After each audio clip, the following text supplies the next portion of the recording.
Boa tarde, pessoal. Estamos aqui mais uma vez nessa tarde, nesse domingo, gravando esse podcast hoje com o nosso excelentíssimo aqui, pastor Ezequiel, né? Meu genro, casado com a minha filha. Bênção de Deus, aproveitar a estadia deles aqui, os dias que eles vão estar aqui, para nós conversar, debater, conversar algumas coisas, falar algo que vai provavelmente, e eu tenho a certeza que vai edificar a tua vida. Então, te apresenta para o povo. Boa tarde, pastor. Boa Muito tarde. obrigado pelo convite. Tenho certeza que vou tentar contribuir alguma coisa para a gente estar dialogando hoje. E boa tarde para todos vocês. Boa tarde agora para nós, mas bom dia, boa tarde, boa noite, pessoal, todos aí. Meu nome é Ezequiel, sou pastor da igreja, co-pastor da Igreja Place de Pelotas, casado com a minha excelentíssima Paola e pai da Laura. Bênção, né? Ezequiel, e como que começou aí como foi a tua infância? Como foi lá a tua infância? Desde que, quando nasceu? Sim. Aí conta a tua história aí, porque daqui a pouco alguém lá vai se identificar, né? Uhum. Bom, então, até meu processo no evangelho, assim, de conhecer Cristo, foi na infância. Os meus pais tiveram aquele primeiro contato com a igreja, com Cristo, né, quando eu tinha mais ou menos uns 4 anos, eles se converteram, e minha família foi junto, eu e minha irmã, e posso dizer que foi uma das melhores escolhas que eles fizeram na vida deles, porque foi onde eu tive minha base. A gente sabe, já estamos aí, eu estou há 30 anos, eu também tem um bom tempo de caminhada. A gente sabe que não existe uma caminhada perfeita, né? Cada um de nós, a gente faz algumas escolhas durante a caminhada. E os meus pais fizeram deles, e como todo relacionamento, algumas vezes pode ser que não encaixe algumas coisas, e eles se separaram quando eu tinha mais ou menos 10, 11 anos. E aí foi um período onde eu me afastei da igreja, não de Deus exatamente, assim, porque eu me batizei, eu era novo, assim, foi na nossa igreja que a gente frequentava, eles batizavam, assim, um pouco mais novo, eu acho que batizei com 10, 11 anos, nesse período, pouco antes deles se separarem. E foi uma decisão, foi nessa decisão que eu tive de me batizar, foi a primeira vez que eu tive comecei a entender quem era Cristo, assim. Eu lembro que a palavra que o pastor usou quando eu conversei com ele perguntou se eu queria porque eu queria me batizar, e ele usou a palavra, e eu também, porque a palavra que eu mais gostava, assim, que era Davi, né? Então, ele me contou a história, eu entendi, e foi a primeira história que eu entendi primeiro, né? E essa decisão, como eu falei, que ela me fez a minha base, por mais que não tenha sido uma história perfeita, não continuaram assim, mas foi aonde eu aprendi o que era o temor a Deus. Não é o medo. E não foi o que me fez batizar, foi justamente a inspiração de homens de Deus. Eu acho, talvez, que para mim, que seja, hoje nós somos inspiradores de pessoas que estão lá fora. Então, todo esse processo meu, por exemplo, desde que eu fiquei ali até os 17 anos, mais ou menos, fora da igreja, fiquei 6, 7 anos fora. Você batizou com quantos anos? Com 11 anos, 11 anos. E aí, logo em seguida, se separaram. Então, eu fiquei 6 anos fora da igreja. E esses 6 anos, talvez o que nivelou minha vida, de eu talvez não me afundar em algo que eu me perder definitivamente, foi justamente essa base que eles me deram, de estar com Cristo, de conhecer a Cristo. E aí, esse temor que eu tinha a Deus. Por mais que essa palavra talvez não seja certa, que Deus não gosta, que Deus castiga, mas eu já tinha um entendimento do que eu podia fazer e que agradava a Deus, e o que eu não podia fazer. Então, o que desagradava. Então, eu sempre tive aquele contato, cara, eu posso ir até aqui. Então, poxa, eu vi meus amigos ter algumas escolhas, e eu sabia que as escolhas não iam agradar a Deus. Então, foi mais ou menos essa base de eu respeitar. Eu me lembro que esse período, minha adolescência e minha infância, meus pais sempre me ensinaram, eu fui criado com meus avós, e ensinavam de respeitar os mais velhos. Então eu sempre tive essa visão, não só de respeito, mas de olhar para outras pessoas. Como eu não tive meu pai próximo na adolescência, meu avô, os meus tios foram os exemplos mais próximos para mim de homem, né? Então, eu sempre aprendi a olhar para os outros. Então, nesse contexto, é que eu hoje também norteio a minha vida. Que sempre tem alguém nos olhando, sempre tem alguém. A gente vai ser a Bíblia mais próxima que as pessoas vão ler. Seja no trabalho, seja. E eu sei o quanto é difícil isso. Então, a gente, quando fecha as portas da igreja, a gente continua. Não é só pastores, mas a gente continua sendo servos e filhos, né? Então, quando a gente fecha a porta da igreja, começa segunda-feira, e tu vai trabalhar, ou tu vai, seja o que for da vida, ali continua a pregação de domingo, né? O quanto que a gente vai respeitar a questão do evangelho, respeitar a nossa doutrina, respeitar aquilo que Deus tem para nós. Então, um pouco do que o senhor perguntou, eu acho que tem que haver um pouco da minha infância, né? Por mais que eu falei, não foi uma escolha, não foram um caminho perfeito, mas foram as melhores coisas quando a gente vai para a igreja. E hoje mesmo, como eu sou pai, eu vejo que cada vez o meu reflexo é a vida da Laura. Então, tudo que eu fizer, as coisas que eu fizer daqui para frente, vão refletir na vida dela. Então, eu acho que tem que ser tudo muito bem pautado. E não é porque eu quero também que a vida dela seja na vida da igreja, na igreja, mas eu quero ser um exemplo. Sim. Eu quero que ela, por exemplo, que eu saia, que ela possa ver em mim um homem de Deus e ser o espelho para o futuro marido dela. Então, acho que a gente também tem que ter isso. Todos os nossos passos eles vão ecoar mais para frente, né? Então é isso. A minha vida foi, o evangelho foi essa. E eu posso dizer que assim, foi o meu primeiro contato com Cristo. Tá? Com 5 anos, se converteram, onde eu me batizei com 10, 11 anos. Aí eu voltei aqui para Cristo quando eu conheci a Paola, a gente começou a ter relacionamento, começou a namorar, a gente se conheceu. E aí tem muitos poréns, porque a gente tem que entender até onde que às vezes Deus chama e usa algumas coisas para nos atrair. O amor e da dor. Sim. Não foi um amor de relacionamento, mas eu acho que Deus, de uma maneira, estava no meu coração, porque eu falava com a Paola, não sei se ela se lembra, mas a igreja que a gente frequentava, e vocês frequentavam, ficava na Duque de Caxias. Eu me lembro que um pouco antes, talvez, de a gente se conhecer, eu já passava ali na frente, talvez pela minha timidez, ou talvez por falta de iniciativa minha, eu passava na frente e eu falava, cara, eu quero um dia visitar essa igreja. Eu passava ali nos sábados à noite, passava ali dia de semana, eu via os cultos, cara, me chamava a atenção, e talvez não era só no talvez não seja só meu sentimento natural, mas talvez Deus mostrando que tinha algo para mim ali. Muito além de relacionamento, mas então não sei, acredito que não por acaso, Deus colocou a Paula na minha frente, e a gente teve esse relacionamento e tal, e eu voltei para Cristo. Então ali voltou-se mais uns passos da minha caminhada. Então, aí tem todo o processo, né, de conhecer Cristo, que é infinito, né? Porque Sim. Cada dia mais a gente tem que morrer para nós mesmos, para que Ele cresça em nós. E hoje, talvez, eu já estou com 35, quase 20 anos que eu voltei para Cristo. E eu vou dizer que acho que cada vez que o dia passa mais, a gente vê que a gente não entende nada.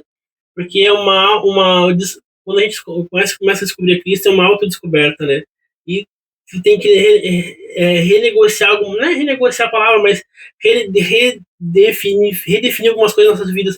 E a gente entende que, cara, que a gente é mais orgulhoso do que a gente acha, menos sabe o que a gente acha que a gente é, e várias coisas que vão nos norteando para realmente quem Cristo é.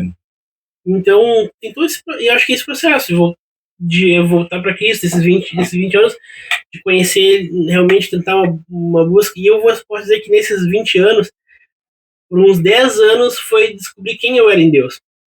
Porque na minha geração, nessa minha geração, eu passei muito tempo, cara, eu não sabia tocar um instrumento, não sabia bater palma no ritmo e cantar, eu não sabia tocar um instrumento, muito menos eu não sabia nem tocar campanha direito, imagina um instrumento. Então, para mim, foi uma descoberta de quem eu era. E a religião, ir na igreja, para mim, me descoberta de quem era. O que me mostrou que eu podia muito mais além, agora falando natural, do que... Sim. Porque, como eu falei, eu tive alguns processos de autoevolução e descoberta, porque talvez esse processo de crescer sem o pai às vezes tu cresce sem uma bússola, né? Então, para mim, fez a diferença. Então, nesse processo da igreja, né, de conhecer a Cristo, sim, da caminhada com Cristo, também me descobriu quem é, porque eu era muito introvertido, e assim, aí com a igreja, com o período, a gente começa se desafiando. Eu até falo, eu sempre quando alguém me pergunta, e eu acompanho, pessoas que eu acompanho, eu falo que o primeiro pessoa a me desafiar foi o senhor, né? Que foi eu brinquei com alguma coisa numa mesa que a gente estava, e uma pessoa fez isso, fez aquilo, e você falou, não, então o próximo a fazer o dízimo oferta é tu, no próximo domingo. E eu, bora, vamos. E aí eu fiz, e aí, claro, foi um desafio, tudo aquilo, né, de vergonha e tudo, mas sim, eu fiz, e ali são coisas que a gente vai se descobrindo, vai se mudando a nossa vida, sabe, vai transformando. Então a gente tem que ter esses mentores, pessoas que vão desafiar, tem que confiar nas pessoas como mentores também. Então a gente tem esse espaço. Então, todo esse processo, ele não é sozinho. Todo esse processo, eu precisei de alguém para que me desafiasse, que me acompanhasse, pegasse na minha mão, como a gente avalia a nossa vida como um bebê, que a palavra nos fala, quando a gente é criança, sim, na fé. Somos imaturos, e tem que ter alguém que troca a fralda, que te ensina a caminhar, te mostra as palavras, que é bem assim, das vezes a gente vem com tipos de um diálogo diferente, vem com palavras diferentes, e Deus mostra que tem palavras mais puras para a tua, sim, vida. Não fala mais palavrão, tu deixa de falar alguns palavrões, tu vive uma vida mais reta e certa durante a cruz, assim. E isso, a gente é um processo que ainda não terminou. Esse meu de conhecer a Cristo. É um começo, né? É. E esse período, Ezequiel, que tu parou, tu foi para a igreja lá, os seus pais foram com 4 anos. É, eu tinha uns... Depois você batizou com 11, dos 4 a 11 são 7 anos, já na igreja, envolvido ali, já entendendo algumas coisas, né? E depois houve aquele rompimento, né? De sair, de não estar mais. Mas e depois? Aí tu voltou por quê? E por quê e para quê? Fiz a minha primeira volta ali aos 16, 17 anos. Aos 16, 17 anos, mais ou menos ali, quando a gente começou a namorar. Isso. A gente conhecia a Paola, a gente na escola, a gente começou a namorar. E aí eu voltei, né? Eu acabei com vocês frequentavam a igreja, então acabei frequentando junto, né? E nesse período do porquê, realmente o início foi. E essa igreja que tu passava e via, era a igreja onde nós estávamos? Isso aí, era isso aí. Uhum.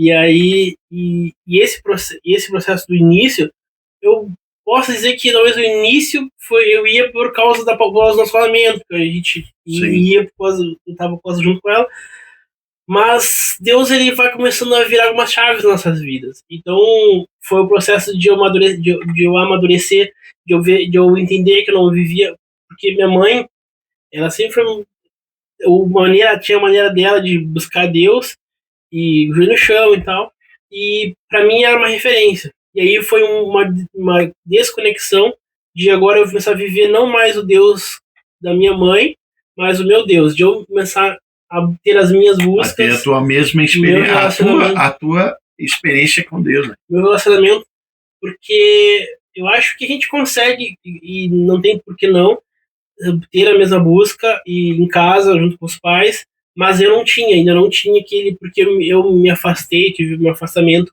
da igreja e automaticamente foi de Deus. Muitas vezes a gente acha que, eu não estou na igreja, mas eu estou com Deus.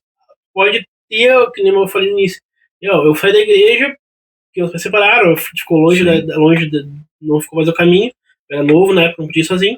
Então, mas automaticamente tem uma desconexão de Deus, porque por mais que a gente fale, o nosso dia a dia não é mais igual. Não tem alguém mais te desafiando, não tem mais alguém te instigando, não tem mais as pessoas que te levam a Cristo. Ovelha sem pastor se perde, entendeu? Então, assim, esse período para mim, quando eu voltei, por mais que eu falei, nesse período dessa lacuna que eu não estava na igreja, minha vida se permeava conforme a palavra. Eu tentava não fugir muito daquilo que eu achava que era certo perante a palavra de Deus.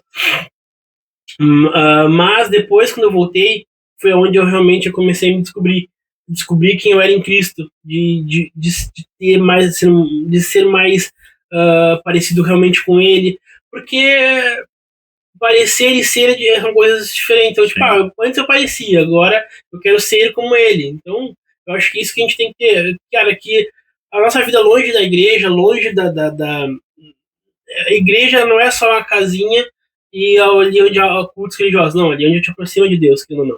Sabe? A igreja é algo que tem a palavra, por mais que a gente saiba e entenda que a igreja não iniciou dentro de uma igreja e nem vai terminar dentro dela, mas ela é essencial. Sim. Ela é essencial. Então, para mim, esse período foi de recomeço, de quando eu voltei para Cristo, foi um período de recomeço realmente, onde eu realmente voltei a me descobrir quem eu era. E a palavra de Deus diz que a gente tem que vir como está, né? Uhum. E pelo teu relato, você estava fora, estava afastado, mas tentando viver uma vida que, né, entre aspas, se aproximava de Deus, né?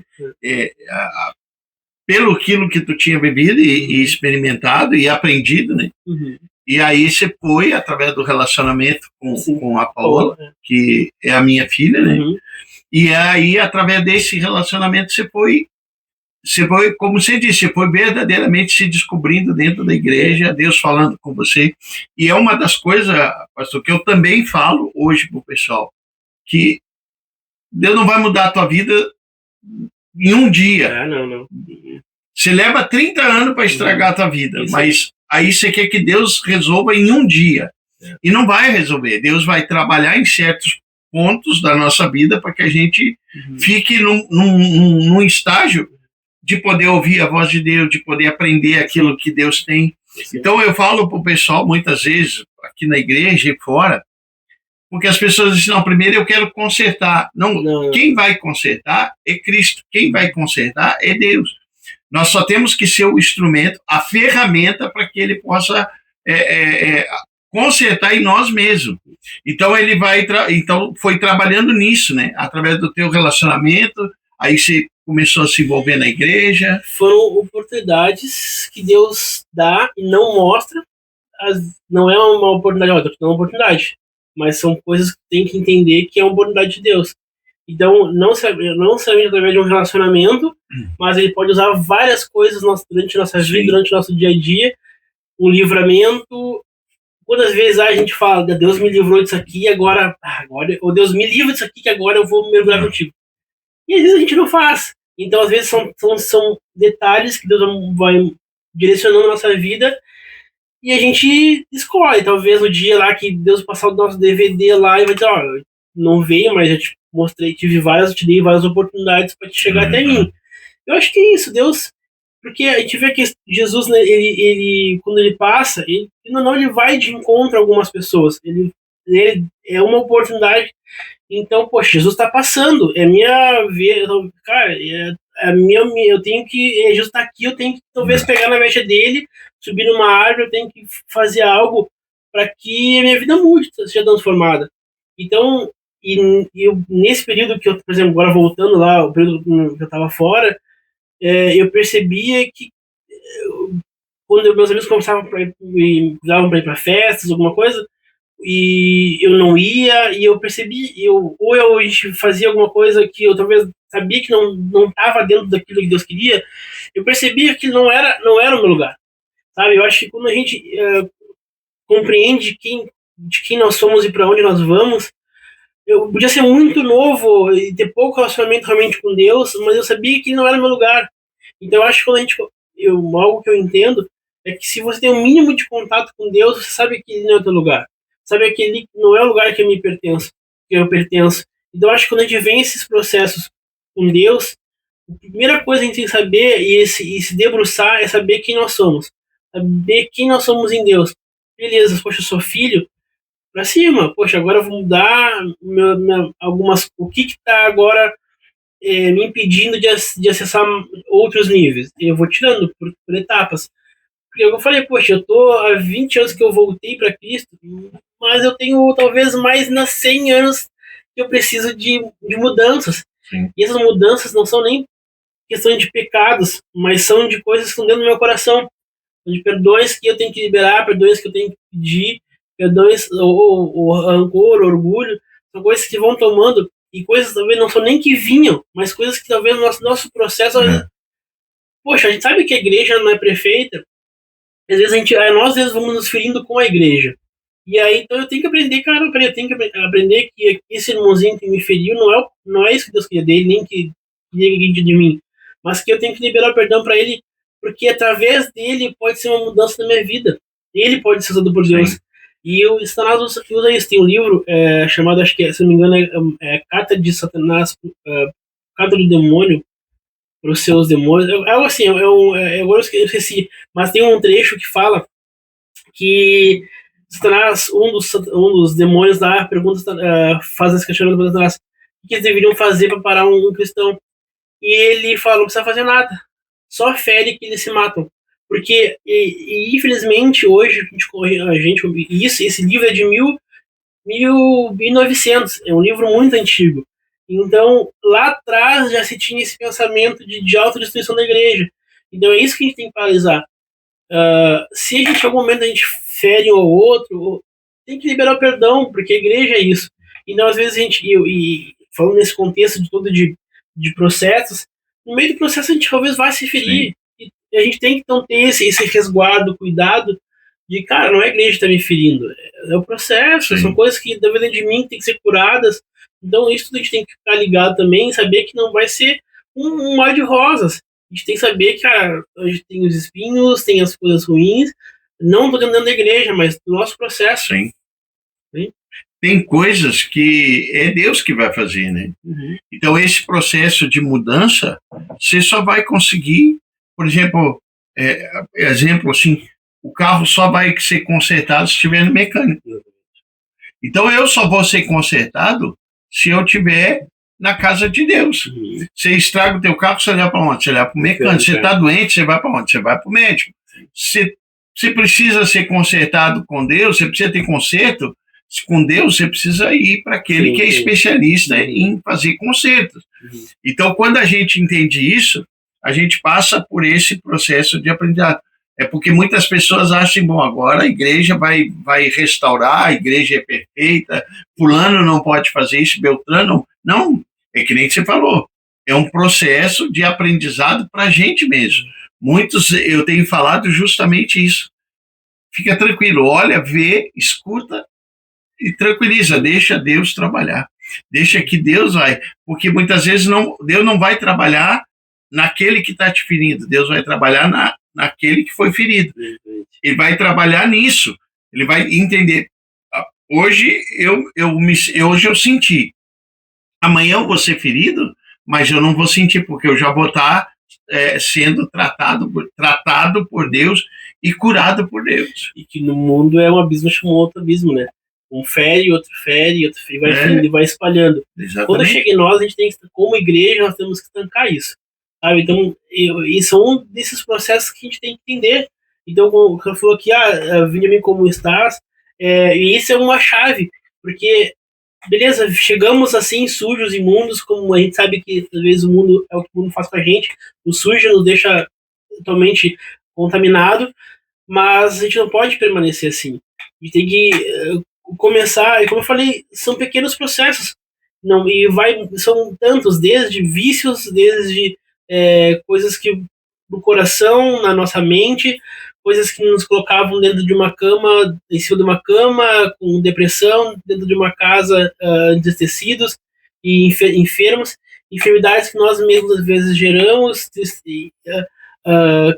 não digo nem caixões, mas são prisões que nós mesmos geramos por uma inferioridade. O que Deus tem para nós, o senhor pregou no culto de hoje, mencionou, né, a palavra que Deus dá a Josué, é quase uma ordem à alma dele: seja forte e corajoso, porque até aqui eu fui contigo, agora, cara, tem coisas a ser contigo, tem coisas que tem que te autocontrolar, porque se vai ser forte e corajoso, tem gigantes para enfrentar, tem guerras a viver, porque como a gente sabe, a palavra que diz o mundo, né, fala, o sol nasce para todos, e é isso mesmo. Tudo que acontece fora da igreja vai ser todo mundo. O santo e que não é. Então a gente tem que entender isso, que a dificuldade está fora e eu tenho que permanecer com Cristo. O que me decepciona hoje, que a gente tem que entender, que faz parte, infelizmente, do processo, mas tem muitas pessoas que vivem uma vida reta, talvez, na igreja, saem da igreja, começam a fazer tudo que não faziam, sabe? Beber e... Cara, se o teu problema for na igreja ou for com alguma coisa, procura outro pastor, mas não te entrega para o mundo, sabe? A gente vê esses processos que a gente vai se degradando tudo aquilo que Deus queria para nós, porque para mim, tudo que eu vejo, assim, a gente volta do mundo, no mundo a gente ouve que a igreja é uma prisão, que a igreja te não limita. Não pode isso, não pode aquilo. Né? Não te limita, só que aí quando tu começa a deixar de beber, e, aí e é uma luta para te deixar de beber, Sim. ou deixar de fumar, ou de qualquer outro vício, tu vê o quanto tu estava aprisionado, e que agora tu é livre. Então é isso que Deus quer para nós, é liberdade. Só que o mundo inverte, né? Exatamente. O mundo inverte, ele joga como se tu vindo para a igreja tu vai ficar preso, né? Como eles falam, bitolado naquilo ali. E não é uma libertação, é uma liberdade que a partir daquele momento você vai começar a ter. E é o que Deus queria do povo que foi escolhido. Deus que ele tinha um processo, que era ir para o deserto, ter a sua mente transformada, que ele não queria mais escravos. Que ele não era só simplesmente tirar de uma terra e colocar em outra, já com todas as bênçãos, só que eles não iam conseguir desfrutar daquilo que Deus tinha para eles, que era tudo as bênçãos, promessas, tudo que tinha lá. E tinha que haver uma descontaminação, e esse é o processo dentro da igreja, é descontaminar daquilo que o mundo oferece, daquilo que o mundo tem para nós. Só que nós, como igreja, parece que a gente entra na igreja ou se insere, mas não muda o nosso cotidiano. Continua indo na balada ou com aquele contatinho dentro do celular, com as coisas nas redes sociais. E isso são as pontes do passado. Só que quando Deus nos chama, eu preciso queimar as carroças, derrubar as pontes que tem no passado, afundar nossos barcos para viver uma vida com Cristo. E isso parece doer, só que no meio do processo, ou durante a caminhada, tu vê que são as melhores coisas que a gente faz na nossa vida. Que a gente começa a viver não mais aquilo que o mundo tem para nós, mas sim aquilo que Cristo tem para nós. E a Palavra fala que a vontade dele é boa, perfeita e agradável. Só que eu preciso me entregar. Sim. Eu não posso mais... E isso, cuidando, das coisas que eu mais gosto, assim, é cuidar de pessoas. E eu vejo que as pessoas querem resposta para tudo. E a Palavra fala que a paz que excede todo entendimento humano é isso que é necessário. É não entender algumas coisas. Sim. Então, a gente, também dessas minha dica, talvez da minha fala aqui é essa. A gente talvez, tudo tem seu tempo. Não precisa, nem tudo vai ter uma resposta agora, porque aquela ferida, porque aquela dor. Sim. Então, são coisas que as pessoas querem resposta imediata. Né? É aquilo que eu comentei ali, no início lá da nossa conversa. As pessoas levam um tempo para destruir a sua vida. E aí depois elas querem as respostas de um dia para o outro, elas querem o conserto do dia para o outro. Elas querem entender que, e uma das coisas assim hoje que eu entendo é, o que é espiritual, ok, nós vamos ter algumas respostas pela experiência que a gente viveu. Sim. Mas nem todas, algumas. E algumas respostas espiritual é Deus que vai te dar com a tua experiência que tu vai passar. Agora, tem pessoas que querem e envolvem aquilo que é espiritual com aquilo que é natural. O que é natural é tu que vai fazer. O que é natural é tu que vai fazer. O conserto natural é tu. O conserto espiritual quem vai fazer é Deus. É deixar as coisas do mundo, né? Que eu quero deixar, isso é uma coisa tua. Deus não vai agir se tu não deixar. Eu quero deixar de fumar, mas eu saio da igreja e vou ali com uma carteira de cigarro. Deus não vai fazer. Você pode fazer o que for, Deus não vai. Agora, o que é o natural meu? Eu não vou mais fumar. Eu não quero mais Deus fumar. Então, o que eu tenho que fazer? Qual é a minha parte? Não comprar mais a carteira de cigarro. Ponto. A partir daquilo ali, daquele momento, daquela decisão, quem vai fazer o completar aquilo, a obra ali, é Deus. Bom, então a partir de agora, tu não fumou mais, tu não comprou a carteira, tu te posicionou, agora a partir de agora eu começo a tirar a vontade, começo a tirar o vício, começo a cortar isso e nunca mais. E falando um pouco, né, de mim, assim, eu gostava de jogar basquete, né? Então, na minha adolescência. E nas amizades a gente tem muita influência. Por mais que a gente não olhe uma pessoa como espelho, mas a gente vai se influenciando pelo meio que a gente convive. Então, uma das minhas estratégias, e não é porque as pessoas que eu andavam eram erradas, ou porque elas eram piores que eu, mas eu precisei de deixar o convívio de algumas coisas, porque eu tinha certeza que eu podia ser influenciado errado. Porque algumas pessoas iam para um caminho e eu queria outro. Então eu queria essa conversão de mente. E eu sabia que isso seria necessário. Então hoje eu fui voltar a jogar basquete 10 anos depois que eu voltei para Cristo. Uma porque as pessoas amadureceram, eu amadureci, me tornei, posso dizer, um pouco mais forte e mais decisivo naquilo que eu queria. Então eu entendi o tempo. Cara, isso não quer dizer que tu vai deixar as pessoas que convivem de lado. A tua família, os teus amigos, há algum momento que tu vai ter que ter essa. Porque Jesus fala, cara, pega as coisas, vai pra terra que eu te enviarei, sem tua família, sem ninguém. Sim. E ele, nas coisas que ele comete, ele levar o seu sobrinho lá. Então, o que a gente. Então, a gente erra muitas vezes. Cara, e Deus pediu pra ti sair, largar de mão. Então, cara, é porque é preciso um período. Sim. Não é que tu vai abandonar, vai deixar o teu. Não. E é um processo, é um período de transformação. Então, para mim foi necessário, talvez para outras pessoas não, mas para mim foi. E hoje eu voltei com essas amizades, continuei essas amizades, e hoje voltei a jogar basquete com eles, e hoje eu sou influenciador. Então, eu não preciso ir pregar lá dentro, não preciso, mas elas já notam a minha diferença e já me perguntam, poxa, Ezequiel, o que fez diferente? Eu falei, eu não sou melhor que ninguém, mas as pessoas, eu sou um dos poucos que é casado, um dos poucos que, sabe, tem uma estabilidade financeira, e então, é porque tem algumas decisões e as pessoas te perguntam, pois é, qual que é o segredo? Sabe, cara, tem entregado a vida para Jesus. E como você falou, não é que Deus vai fazer as coisas de uma hora para outra, mas que agora tu entregou a tua vida, ele vai. Não, mas por que depois que eu fui para a igreja... É um processo, né? Tudo piorou. Não é que tudo piorou, é que agora Deus mostrou que tá errado, vai te dar a oportunidade de te mostrando aquilo que tem que te arrancar fora, tu tem que arrancar. Sim. Sabe, aquilo que é dor de cabeça, aquilo que te impedia com Cristo, se eram mulheres, se eram jogos, se eram algo, se eram drogas, ele vai te mostrar, pô, tá difícil, tá isso, tá aquilo, é turbulento. Poxa, mas a minha vida financeira tava completa. Poxa, eu sonegava, eu fazia...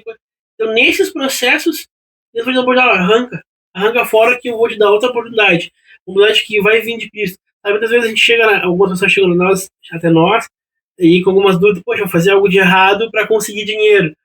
Deus vai te abrir um caminho. Larga isso na hora que ele vai te mostrar a hora certa e vai te abrir a porta a hora certa, porque a gente precisa confiar. E isso é um relacionamento, com um relacionamento, poxa, mas as pessoas chegam talvez casadas na igreja, mas não casadas. Sim.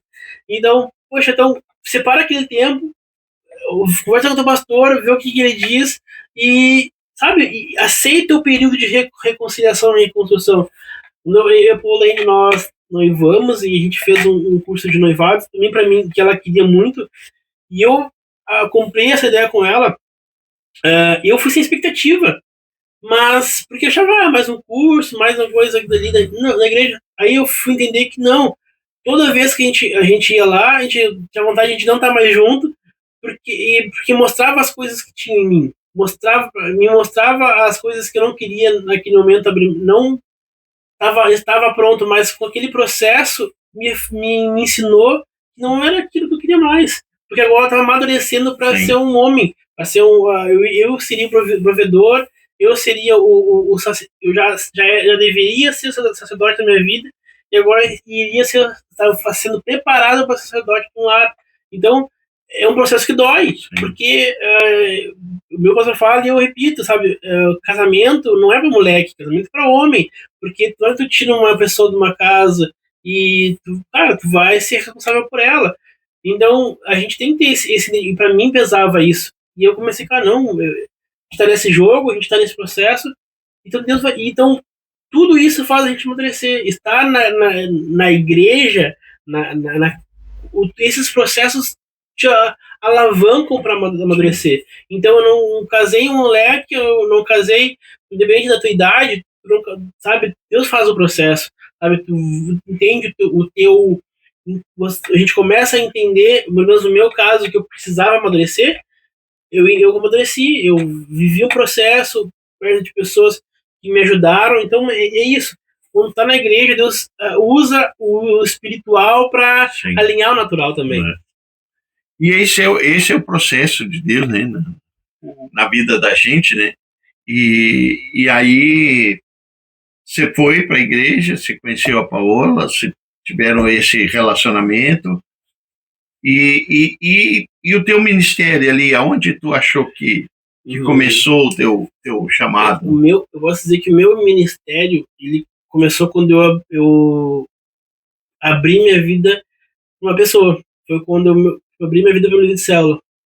E foi ali que eu comecei a ter a paixão pelas coisas de Cristo. Realmente, porque assim, se a gente não se abre para os processos, nada vai mudar. Então aí quando eu conversei, sentei eu pedi ajuda, e eu falei assim, cara, eu preciso de ajuda, eu preciso passar esse nível, que eu não conseguia passar sozinho. Sim.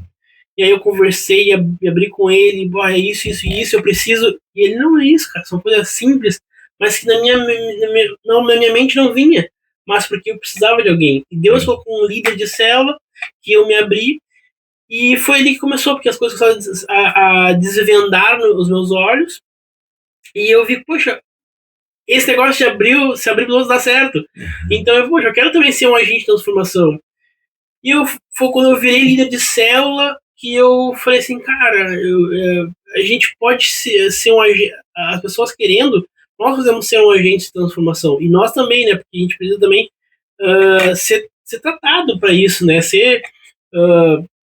Tem que ter uma busca, a gente tem que ter esse relacionamento, porque não adianta querer que as pessoas te procurem sem tu ter o mínimo de contato com Deus, ou de conhecimento, né? Bom, enfim, então foi ali. Foi onde eu abri meu coração que Deus começou e eu entendi o que era o meu chamado.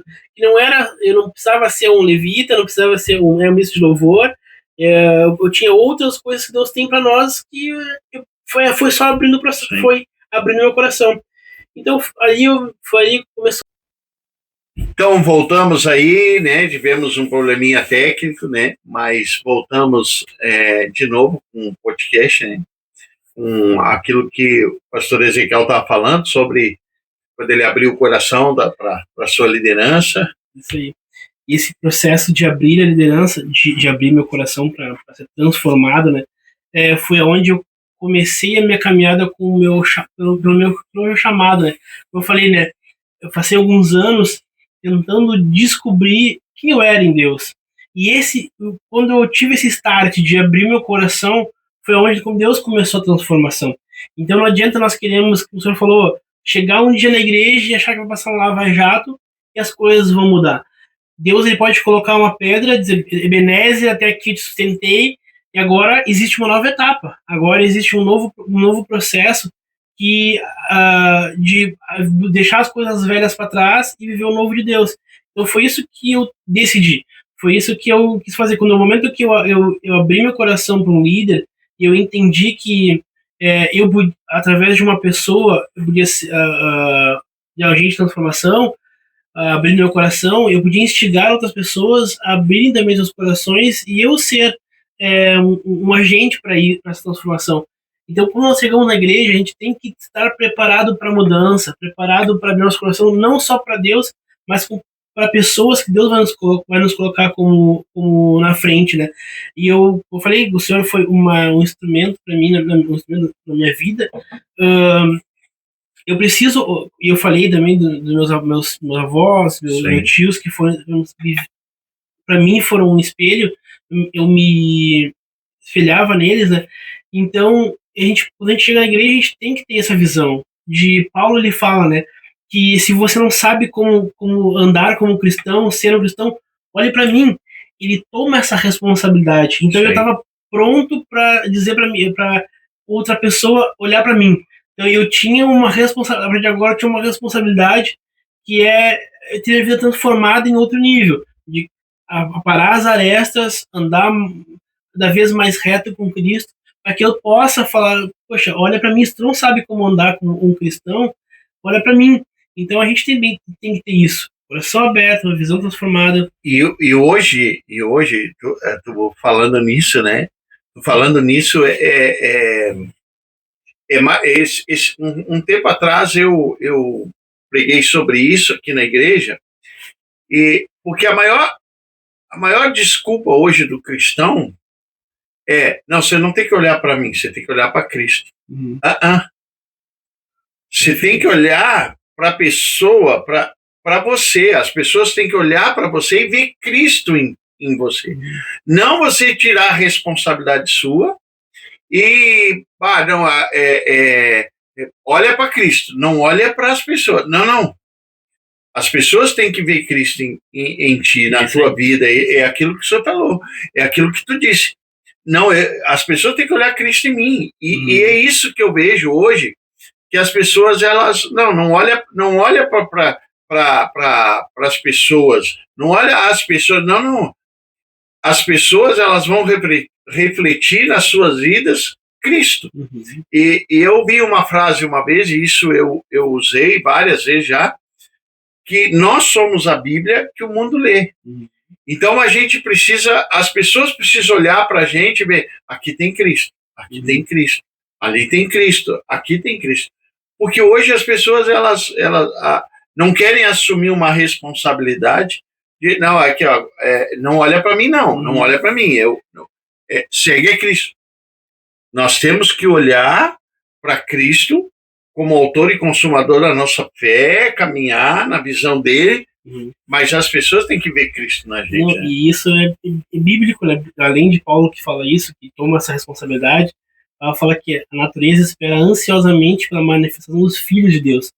Então, o filho, que a palavra me fala que vai ter direito à herança, que no momento que eu aceito Jesus como meu único Senhor e Salvador, e que eu vou ter parte com ele na herança que Deus tem para nós, que é ascender aos céus, que vai fazer parte desse reino, eu vou ter o meu direito, mas eu tenho a minha responsabilidade também, que é eu me portar e andar e ser realmente uma semelhante a Cristo, que o Paulo fala no início de Gênesis, fala, eu sou imagem e semelhança dele. Sim.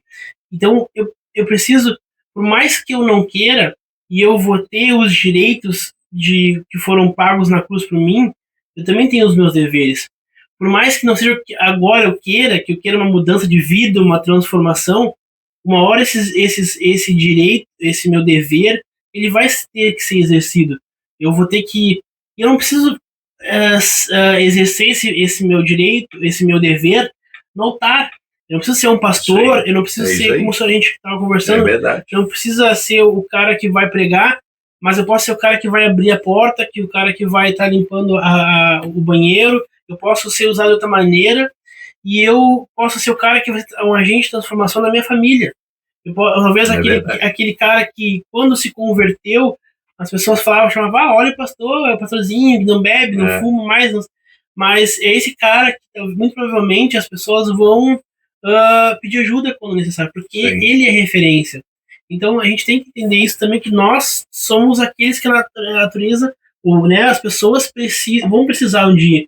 Então, eu tenho que estar minimamente também pronto para isso. Poxa, sabe, tem a palavra fala do Nazareno, a palavra fala, Jesus, ele passa por uma cidade, o Gadareno, né?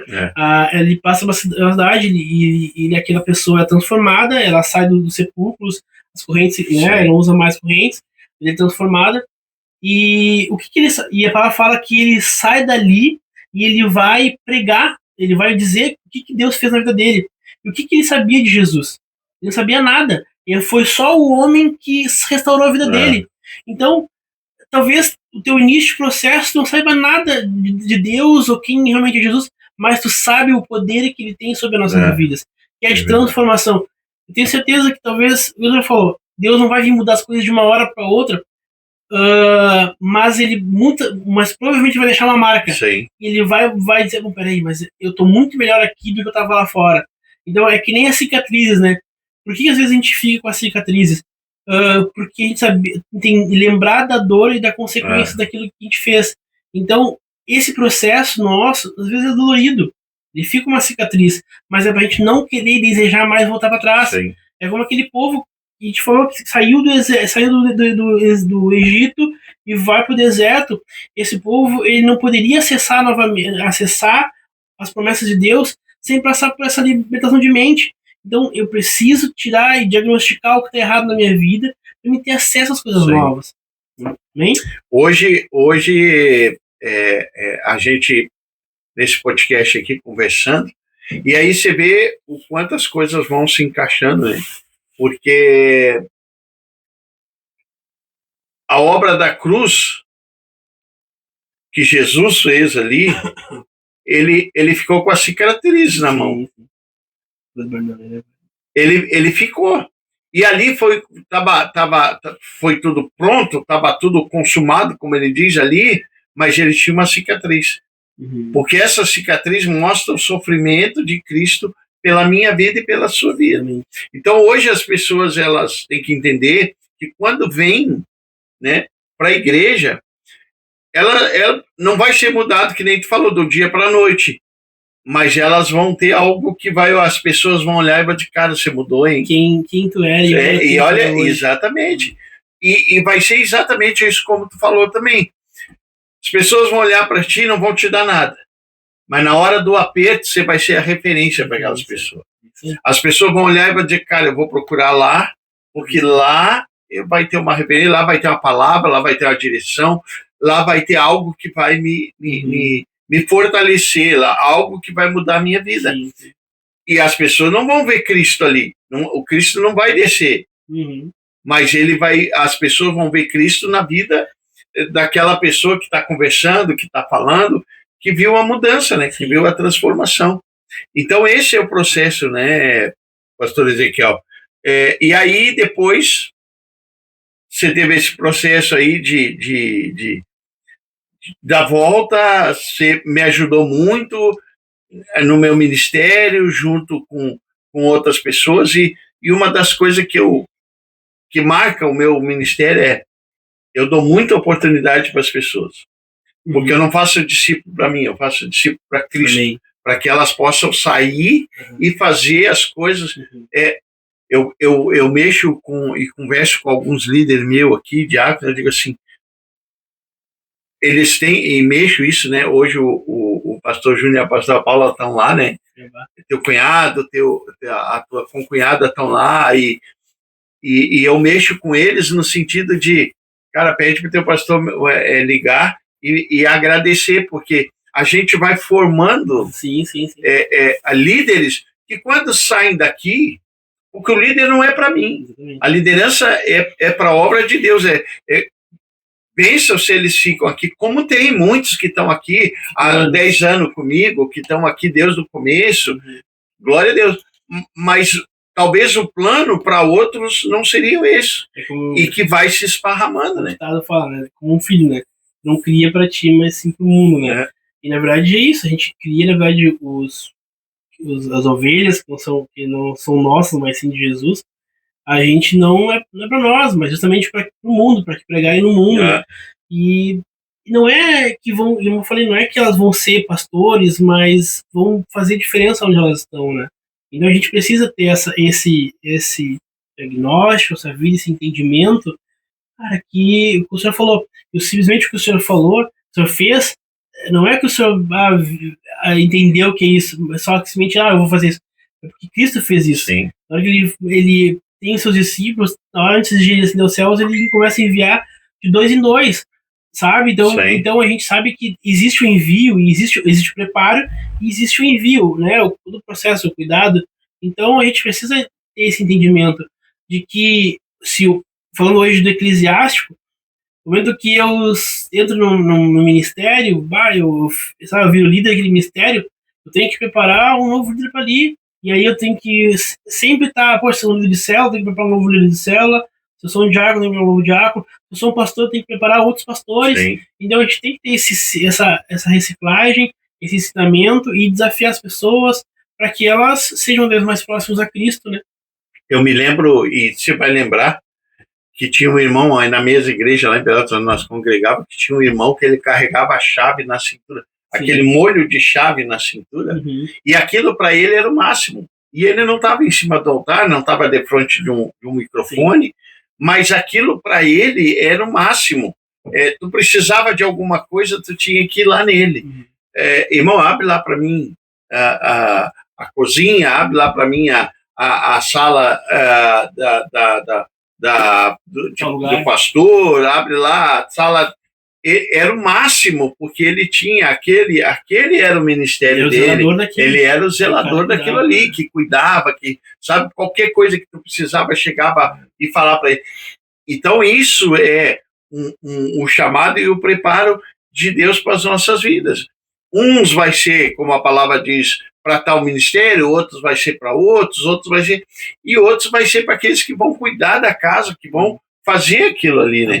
E aquilo, tanto que aquilo sempre marcou para mim, né? Porque a gente fazia tudo na igreja. Mas quando ele chegou, 90% das coisas a gente já não fazia mais, porque ele assumiu aquilo e ele tinha um prazer. Nós desafiava ele para pregar, para trazer uma palavra, para ser líder de alguma coisa, e ele não. O meu chamado é esse, eu amo cuidar da casa de Deus, eu amo cuidar disso, e pronto. E é algo tão específico, né? Porque, na verdade, ele não é que ele queria que se centralizasse nele, mas ele estava assumindo uma responsabilidade, porque, assim, se sumisse uma coisa daquele ambiente, ele é o responsável. Então, a palavra fala, tem os zelotes de Cristo, né? Então, se se algo está fora do lugar, ele é o responsável. Então, a gente também tem que ter isso com Cristo, né? Na igreja, ou fora da igreja, de ser um responsável dizendo para as pessoas, sabe? Poxa, se alguém está próximo de mim e precisa de uma palavra, eu sou responsável por ela. Sim. Então, não é responsável apenas de pregar, mas de mostrar para ela que existe uma nova oportunidade, que a minha vida foi transformada. E não é que a tua vida foi transformada porque tu era, sabe, uma pessoa totalmente virada ao contrário, mas porque tu tinha alguns detalhes que Deus transformou, Deus mudou, seja doenças e seja qualquer coisa. Não é que muitas vezes a gente acha que aquilo, que tudo está conectado com o pecado, e nem sempre é o pecado. Nem sempre é. Então, tem detalhes na sua vida que podem melhorar com Cristo. Então, Cristo, ele é a chave, a palavra fala que ele é o fundamento, ele é a pedra angular. Então, sabe que com Cristo as coisas podem ser infinitamente melhores, né? Sim. Então, a gente não é... A gente está falando muito mais além da igreja e fora, sabe? Então, a gente tem que agradecer para as oportunidades que a gente tem, no coração grato, porque tu falou, hoje o seu filho, o Júnior, foi para outro lugar e deixou marcas aqui, que o senhor falou, foi grato com a minha vida, mas ele também, e eu também sou grato pelo que o senhor entregou. Às vezes a gente sai de uma igreja, a gente, aquela igreja, eu fiquei 10 anos naquela igreja, mas a igreja não prestava. Sim, Então, tu ficou 10 anos, jogou fora da tua vida. Então, cara, tem que ser coração grato, que alguma coisa você foi transformado, alguma coisa, a tua vida foi através daquele pastor, das pessoas que estavam ali. Então a gente tem que ter esse coração, como foi lá no início, um coração aberto para o propósito, né? Entender que tudo aquilo naquele ambiente pode ser um fator de mudança na tua vida, né? Sim. Então, tá bem bom o bate-papo, bem bom a conversa, né? E a gente vê o quanto que Deus vai abrindo portas, né? Eu tenho falado para o pessoal, hoje nós temos a rádio, hoje nós temos o devocional, que eu faço todos os dias pela manhã, e agora esse podcast, que também vai ser uma ferramenta para a gente começar a levar a palavra de Deus e trazer o testemunho das nossas vidas. Hoje eu estou aqui conversando contigo, amanhã eu posso estar aí, alguém me entrevistando, trazendo uma experiência, né?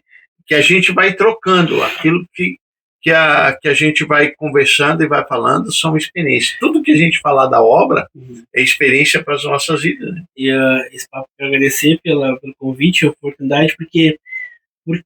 Porque às vezes a gente conversando, eu sei certeza que muita coisa que eu falei aqui o senhor sabia da minha vida, mas muitas coisas eu não lembrava. A gente vem conversando e às vezes a gente esquece de coisas que Deus fez. Esquece de passos que a gente tomou, de decisões que a gente deixou para trás, coisas que a gente deixou para trás, decisões que nos levaram a Cristo, né?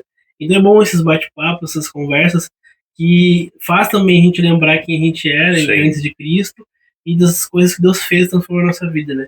Então sou muito grato ao Senhor pela trajetória, os caminhos, as pegadas que o Senhor deixou, que a gente seguiu, mas tudo isso que o Senhor tem feito aí, agradecer. Amém. E quem tu acha que vai estar aqui agora no próximo podcast? Tu conhece quem vai estar aqui? Conheço, eu te aconselho também a acompanhar o próximo podcast, porque não é porque minha esposa é uma pessoa espetacular, mas eu acho que ninguém pode falar mais de uma pessoa do que o marido e a esposa, né? Sim. Que é no secreto da atividade. E eu vejo eu aprendi a crescer com ela, cresci com ela, naturalmente, espiritualmente, e também vejo de longe, vejo o quanto que ela se entrega para Cristo, tem a sua mente voltada para isso. Então tenho certeza que na maneira que eu fui edificado com a vida dela, tenho certeza que alguma coisa você também vai se identificar e ser transformado na vida dela. E a tua esposa é o quê? É a minha filha. Então, próximo agora, né? A gente vai trazer aqui a pastora Paola, minha filha, graças a Deus por isso, né? Acompanha a Laura. Aí, mãe da Laura agora, né? Mãe. E graças a Deus pelas nossas esposas, graças a Deus, porque assim como a pastora Rosa foi na minha vida, eu creio que a Paola também tem sido, né, na tua vida, né? É uma bênção de nos sustentar, de nos guardar, de nos fortalecer. Nos momentos mais difíceis, elas estavam junto com a gente, né? Continuam junto com a gente, né? Hoje, como eu te falei, nós estamos aí 38 anos de casamento, Sim. 1 ano e meio de namoro, são quase 40 anos juntos. Eu mexo com ela, né? Eu já vivi mais com ela do que própria minha mãe e meu pai, né? Então, graças a Deus por isso, e quero te agradecer pelo aceite do convite, de estar aqui com a gente. Que Deus abençoe a tua vida, Amém. Que Deus abençoe a tua casa, a tua família, Amém. Que Deus abençoe a Laurinha, a minha neta linda, maravilhosa. Que Deus abençoe em nome de Jesus. Amém? Amém. Deus abençoe, pessoal.